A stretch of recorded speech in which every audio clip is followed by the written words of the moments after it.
San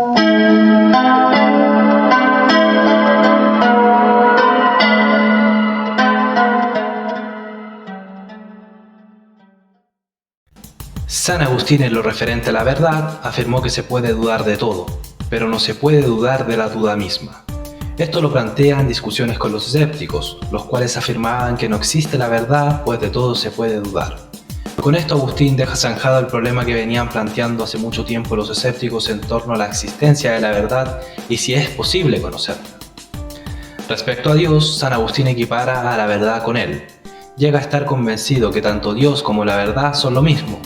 Dios es la totalidad de lo verdadero, de lo bueno y el ser de todo ser. Desde la visión de Agustín, Dios lo es todo, pero a la vez no es nada, de todo porque impulsa todo.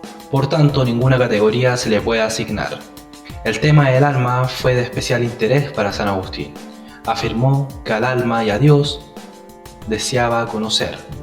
Consideraba que el alma era superior al cuerpo, no obstante, esto no significa que despreciara el cuerpo. Para Agustín el hombre es esencialmente alma. En esto se distingue su doctrina de la de Aristóteles, en la cual se afirma la unidad del cuerpo y el alma. En efecto, el ser humano por naturaleza es alma, un alma que mora en un cuerpo mortal que está a su disposición. Esta visión del alma ha perdurado hasta la época contemporánea.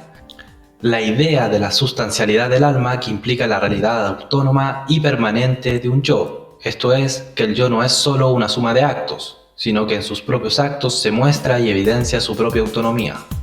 Igualmente Agustín se empeñó en demostrar la inmaterialidad e inmortalidad del alma, haciendo e iniciando con ello una especie de psicología de carácter cristiano.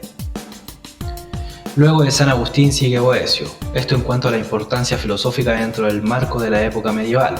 Gracias a Boecio se insertaron en la enseñanza los conceptos de la época antigua, conceptos platónicos como la idea de Dios y la idea de felicidad, así como también ideas provenientes del Timeo relacionadas con la formación del mundo.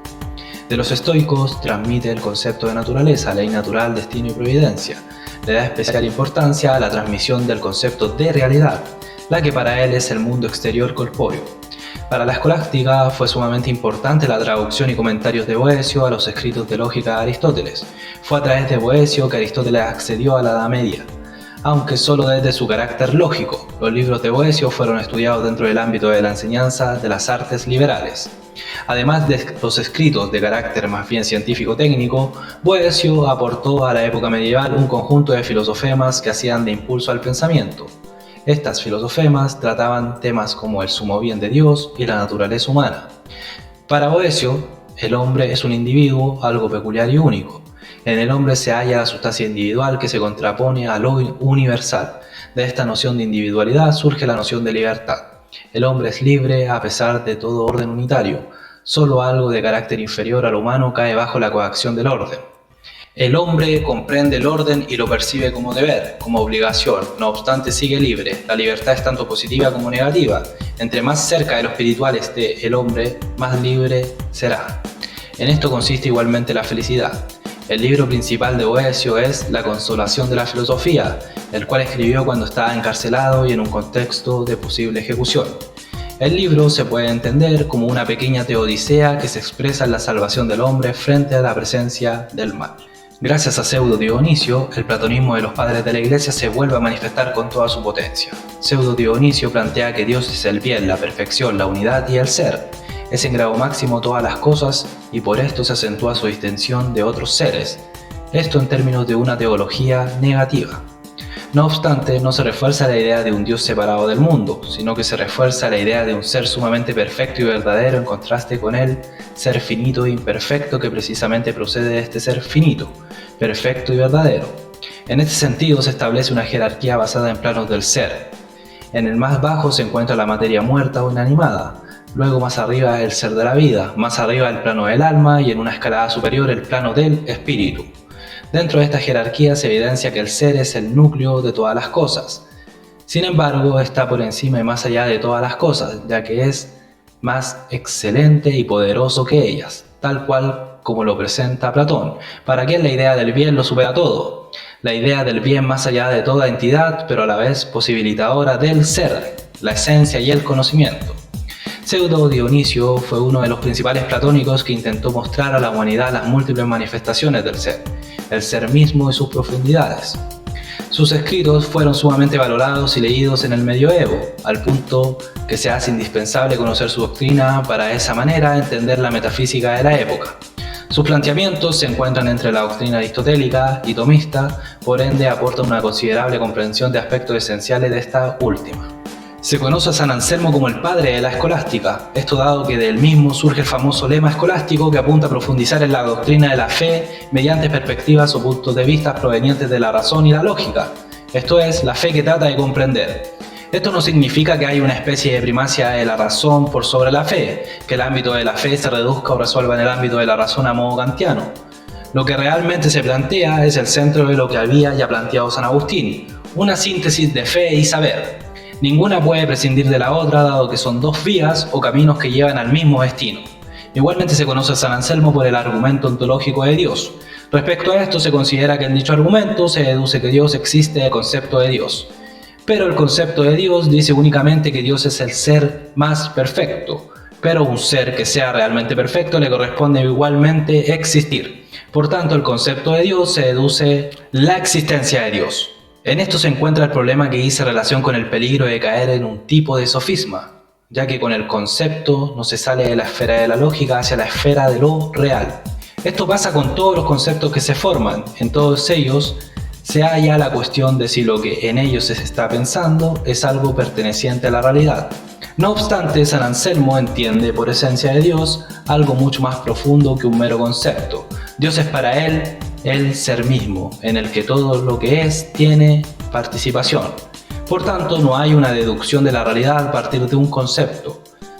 La idea de Dios hace referencia a la realidad, significa justamente la realidad misma. Respecto al tema del ser, Santo Tomás sigue la línea de Aristóteles al considerar al ser en cuanto ser. La diferencia radica en que su teorización respecto al ser contiene modificaciones propias de la doctrina cristiana. Es así como su propia filosofía del ser, considerablemente influenciada por Aristóteles, termina siendo la misma doctrina aristotélica, pero modificada mínimamente. Se introduce el concepto cristiano de ser creado que de alguna manera pone en evidencia su carácter de teólogo. Desde ahí opera este concepto al punto de convertirlo en un trascendental. Respecto a esto, Santo Tomás realiza una explicación en la que inserta el concepto de emanación que explica la creación como una suma de procesos propios del ser que se suceden a partir de la causa universal, pero no de acuerdo a como lo había planteado el filósofo musulmán Avicena, que más bien había planteado un proceso necesario y automático. Además de esto, Santo Tomás admite una acción libre de Dios. Esto entra en tensión con un axioma medieval que dice que la acción viene siempre de un ser determinado. Esto es, que las cosas tienen su propia esencia preexistente en Dios. En forma espacial y temporal, las cosas solo existen de manera impropia. Dentro de la teorización respecto del ser, también se encuentra el concepto platónico de participación. Este concepto se refleja en la fundamentación jerárquica del ser que va de la mayor perfección a la menor perfección. Mediante esta idea de perfección se enlaza el concepto de analogía que hace referencia a la utilización de un término en particular, pero en sentidos diferentes. Teniendo en todos esos sentidos algo común, igualmente en la doctrina de Santo Tomás se encuentra la analogía de proporcionalidad que dice que el ojo es al cuerpo lo que la inteligencia al alma. Otro elemento de su doctrina es la gradación de los valores del ser que viene del neoplatonismo. Meister Eckhart es principalmente un ontólogo. Su filosofía pone como centro la unión con el uno. Este camino, entiende Eckhart, pasa por la comprensión del verdadero ser. Esta ontología es de carácter neoplatónica. En ella se hace una abstracción de lo que es múltiple y oculta lo esencial, para mirar más allá de las apariencias y acceder a lo verdadero. Para Eckhart, cada cosa existente anhela el ser. El ser de todas las cosas, de todo lo que es, tiene su fundamento y medida en la eternidad. Esto es que el espíritu puede prescindir del tiempo. Esto se entiende como el camino a la sabiduría, como el camino que conduce a aquello que es anterior y primero. En esta esfera de la realidad, que es la realidad misma, nada viene de lo de abajo, pues lo superior desciende de arriba y otorga sentido a lo que se inserta en el espacio-tiempo. Esto apunta al hecho de que el ser humano es grande por el carácter de su esencia más que cualquier otra cosa, es decir, la sustancia del ser humano es estable aún sin un cuerpo. esto por la eternidad de su esencia. Solo la esencia eterna es lo que importa cuando se habla de lo que es humano y de las cosas, pues todas las cosas son lo que son por su propia naturaleza. En los planteamientos de Edgar se encuentra un particular asombro que no se evidencia en el resto de los escolásticos respecto al verdadero ser que hace de núcleo a las cosas existentes. Este ser lo identifica como un trascendental diferente, pero que al mismo tiempo se encuentra inmanente en todas las cosas, como un ser a la vista de todo aquel que mire con los ojos del espíritu. En la contemplación del verdadero ser, el ser humano deviene espiritual. Con Occam se presenta la filosofía de un nuevo tiempo. Su filosofía se muestra muy distinta a la que le precedió. La realidad sensible de los tomistas no era propiamente un realismo. En esto se ve una atenuación de las facultades del intelecto agente, pues en ello ya no hay un desenvolvimiento espontáneo y autónomo. Antes la sensación se percibía como causa material. El intelecto capaz de ir más lejos mediante su facultad de creación y por ello ser capaz de nutrirse en profundidad. Sin embargo, con Occam la sensación es causa eficiente. Es suficiente dirigir la atención a las cosas y reflexionar sobre las representaciones que se adhieren al alma para que de esa manera el conocimiento quede desenvuelto. Para Occam la verdad continúa siendo algo en sí misma, es decir, es algo más que una asociación de percepciones. Igualmente en la filosofía de Occam la categoría de sustancia y la categoría de cualidad hacen referencia a algo trascendente. En este sentido, Occam sigue haciendo metafísica, aunque sus planteamientos en nominalismo se comienza a asomar, pues niega que los universales sean anteriores a las cosas y estén en las cosas. El universal no es más que un signo en el pensar del ser humano, esto es que nada queda de la naturaleza íntima y oculta de las cosas. Ahora todo saber proviene de la percepción sensible, las categorías se vuelven subjetivas.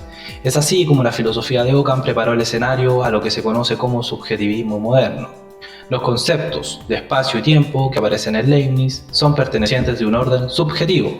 En Kant las categorías no son otra cosa que principios subjetivos. Los nominalistas se opusieron a los antiguos planteamientos realistas ya que no consideraban que los universales estuvieran en las cosas ni que fueran anteriores a ellas. Más bien entendieron que los universales estaban en la mente solo como concepto. Nicolás de Cusa planteó su filosofía desde un espíritu renovado que consideraba los avances en el ámbito de las ciencias, matemáticas y astronomía. Se sirvió de diversos instrumentos utilizados en las matemáticas y la física. Igualmente, en su biblioteca destacaba los grandes autores del conocimiento occidental. En sus planteamientos consideraba las ideas de los nominalistas. En su doctrina del espíritu hace referencia a lo que se cuenta, se mide y se pesa. Desde ahí se hace una distinción en lo que lo uno se muestra como lo principal. Es decir, de lo uno proceden los números. No obstante, el uno no se concibe mediante los números ya que estos son posteriores. Lo simple no se puede derivar de lo que es compuesto. Es lo compuesto lo que se deriva de lo que es simple. Con esto Nicolás de Cusa quiere explicar lo referente al ser en cuanto ser. Quiere llegar al ser como tal.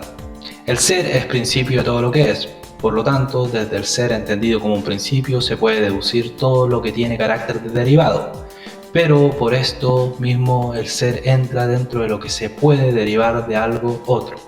Este camino es contrario y de arriba hacia abajo. El concepto del uno, en Nicolás de Cusa, es el uno de Parménides, Agustín, Hegel y otros. Se refiere a aquella idea de la totalidad de la realidad que se le aparece en la razón. La razón, para el cusano, es aquello que trasciende y tiene parte en todo, y viceversa. El lugar en donde incluso los opuestos coinciden, pues es la realidad absoluta tal cual como ya la había planteado Platón en su dialéctica y Anaxágoras al decir que todo está en todo. La razón está orientada hacia el infinito, por esto es imposible que capte de inmediato la naturaleza de las cosas. En efecto, el conocimiento siempre está en el camino de la exactitud.